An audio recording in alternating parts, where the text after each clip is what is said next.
ચાલુ કરો ચાલુ કરો।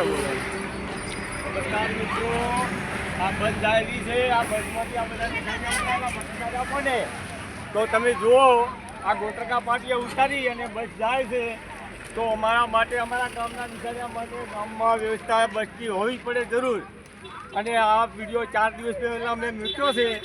તો જો આ દીકરીઓ આ સાધન આવે છે કેટલું, અને આ દીકરીઓમાંથી હેડીને ગામના પાટીએ જાય તો સારું ના કહેવાય મિત્રો। અને મહેરબાની કરી અને આ વાળીને વ્યવસ્થા કરો તો સારું કહેવાય।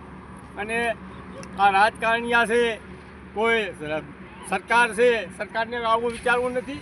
તો આ છોકરા બધા જાય છે, બચારા શરમના મારે બોલતા નથી। પણ તમે જુઓ આ કેટલા છોકરા છે, 60-70 છોકરા છે। તો આ છોકરાને ગામમાં ભાદરમાં આપવું જોઈએ, બસને ઉતારવા ભાદરમાં આપવું જોઈએ। આવી હું તમારા પાસે વિનંતી કરું છું। જય હિન્દ।